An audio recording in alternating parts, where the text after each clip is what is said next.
Assalamualaikum warahmatullahi wabarakatuh.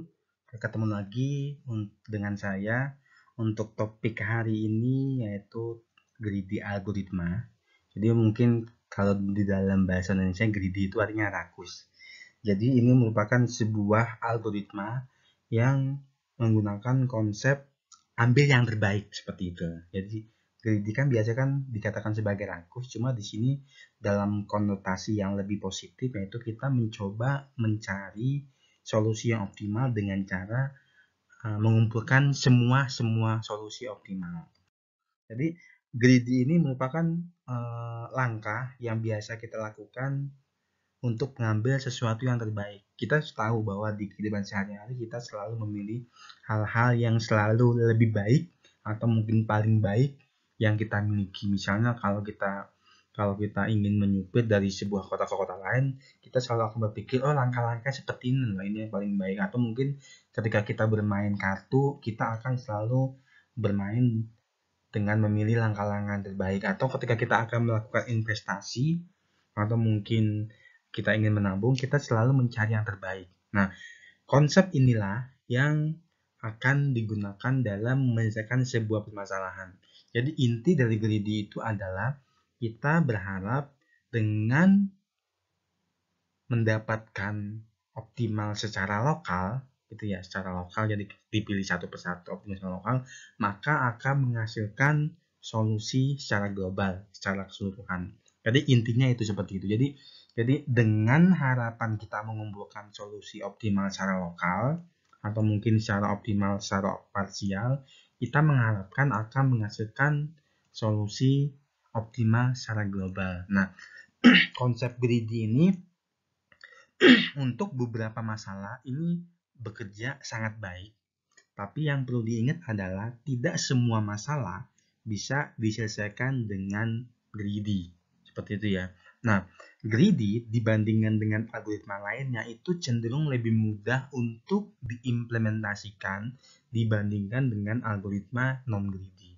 Nah, untuk salah satu contoh permasalahan yang bisa diterapkan dengan greedy itu adalah ada dua. Yang pertama itu untuk kasus ini, yang pertama itu adalah kasus scheduling atau penjadwalan, dan yang kedua itu adalah kasus knapsack problem. Apa itu knapsack? Nanti saya akan membahas ini di video bagian 2. Oke, untuk yang pertama, untuk yang pertama ini adalah permasalahan scheduling. Asumsikan kita memiliki beberapa aktivitas, kita sendiri ya, beberapa aktivitas di mana aktivitas A1, A2, A3, dan seterusnya sampai AN. Nah, di dalam masing-masing aktivitas ini, kita memiliki waktu mulai dan waktu selesai. Makanya itu AI itu adalah himpunan dari SI dan FI, di mana SI ini adalah di mana SI-nya ini adalah waktu selesai, waktu mulai, ya. Kemudian FI ini adalah waktu selesai. Jadi kita punya rentang waktu mulai dan waktu selesai. Nah, dua aktivitas itu bisa dikerjakan bersama jika mereka tidak saling overlap. Bisa dikerjakan, maksudnya tidak bukan bekerja bersama, tapi bisa dikerjakan jika mereka tidak saling overlap. Misalnya, aktivitas yang pertama mulai jam 1 sampai jam 3. Aktivitas selanjutnya mulai jam 3 sampai jam 5. Maka dua aktivitas ini bisa dikerjakan. Tapi kalau dua aktivitas ini satu mulai jam 1 sampai jam 3, tapi yang kedua mulai jam 2 sampai jam 4, nah ini overlap. Overlap itu artinya tidak bisa dikerjakan. Nah, problemnya di sini adalah kita harus mencari sebanyak mungkin aktivitas yang kita miliki, yang tadi ini ya, A1 sampai N. Sedemikian sehingga aktivitas ini tidak saling bertabrakan satu sama lain. Nah, ini yang disebut sebagai activity selection problem. Nah, ini biasanya digunakan untuk masalah scheduling problem. Seperti itu. Sebagai contoh misalnya, kita punya sekumpulan aktivitas. Di sini kita memiliki ada sebanyak 11 aktivitas ya. Dari 1 sampai 11. Nah, masing-masing 1 sampai 11 ini kita memiliki starting time dan memiliki finishing time. Jadi ini mulai waktu ke-1 dan berakhir di waktu ke-4. Mulai waktu ke-3 dan berakhir di waktu ke-5. Begitu seterusnya sampai di aktivitas yang ke-11 mulai dari waktu ke-12 sampai waktu ke-14. Untuk memudahkan mungkin kita bisa mengatakan bahwa ini jam 1, jam 4, kemudian ini jam 12, jam 0 ini jam 12, bisa saja seperti itu. Jam 00, jam 5, dan seterusnya. Nah, yang ingin kita cari adalah sekumpulan aktivitas yang tidak saling overlap sehingga menyebabkan jumlah aktivitas ini maksimal. Sebagai contoh, A3, A9, dan dengan A11 ini merupakan sekumpulan aktivitas. A3 itu dimulai dari 06 gitu ya. Kemudian A9 dimulai ini A3 ya. 06, kemudian A9 dimulai dari 812. Kemudian A11 dimulai dari 1214. Nah, ini kan bisa diselesaikan karena memang aktivitasnya tidak saling overlap. Tapi kita juga memulai aktivitas A1, kemudian A1, kemudian diikuti dengan A4, karena A1 itu 1 sampai 4, kemudian A4 itu 5 sampai 7, kemudian A8 itu 8 sampai 11, kemudian A11 8 sampai 12, kemudian A11 itu 12 sampai 14. Ini artinya adalah kita memiliki 4 aktivitas. Sebelumnya kita hanya memiliki 3 aktivitas, tapi untuk contoh yang kedua kita memiliki 4 aktivitas. Nah, tetapi kita juga bisa memiliki jumlah aktivitas yang sama tetapi dengan susunan aktivitas yang berbeda. Misalnya di sini kan kita memiliki susunan aktivitasnya adalah A1, A4, A8, dan A11. Tapi kita memiliki aktivitas yang berbeda dengan jumlah yang sama, yaitu A2, A4, A9, dan A11. Nah, yang ingin kita cari itu adalah ada berapa jumlah maksimum aktivitas yang bisa dischedule-kan, yang bisa dijadwalkan, sehingga masing-masing aktivitas itu tidak saling bertabrakan satu sama lain atau tidak overlapping. Nah, untuk kasus ini sebenarnya kalau kita menggunakan cara yang sederhana, kita bisa mencoba-coba ya. Nah, kita bisa saja kita melakukan interval representation untuk masing-masing aktivitas ya. Sebagai contoh, ini adalah aktivitas yang pertama mulai dari 2 sampai selesai kelima, seperti itu ya. Ini. Kemudian aktivitas yang kedua, aktivitas yang ketiga, aktivitas yang keempat, dan seterusnya sampai aktivitas yang ke-11. Nah, ini adalah contoh untuk melakukan representasi misalnya seperti itu. Nah, dari sini kita bisa saja mencari secara random aktivitas yang memungkinkan bahwa aktivitas ini tidak overlapping satu sama lain. Contoh yang pertama adalah seperti ini. Jadi aktivitas ketiga,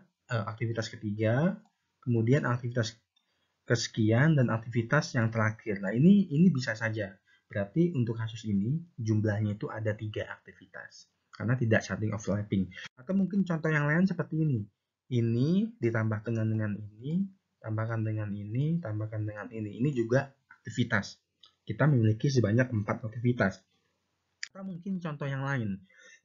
Contoh yang lain seperti ini. Ini dimulai, kemudian ditambahkan dengan ini, kemudian dilanjutkan dengan ini, dan dilanjutkan dengan ini. Ini aktivitas ya. Jadi contoh yang keempat. Nah, cuma masalahnya adalah kalau jumlah aktivitasnya banyak, ketika kita mencoba try and error, ada berapa kombinasi yang bisa kita lakukan? Sangat banyak. Dan untuk mendapat kombinasi ini itu cukup merepotkan dan cukup membutuhkan waktu yang sangat lama. Oleh sebab itu, untuk mengatasi masalah ini, dibandingkan kita harus mencoba satu persatu, kemudian mencari yang maksimum, kita bisa menggunakan konsep greedy. Jadi konsep greedy yang digunakan untuk pemilihan jadwal scheduling itu adalah kita mencari jadwal yang selesainya secepat mungkin. Jadi untuk tahap yang pertama ketika kita menggunakan konsep greedy itulah kita mencari jadwal, mencari aktivitas yang selesai secepat mungkin ya, secepat mungkin. Kemudian setelah itu kita mengeliminasi aktivitas-aktivitas yang tidak bisa dischedulekan kenapa? Karena dia bentrok dengan aktivitas sebelumnya yang sudah dipilih. Kemudian kita melakukan proses ini terus-menerus sampai tidak lagi bisa dipilih aktivitas berikutnya.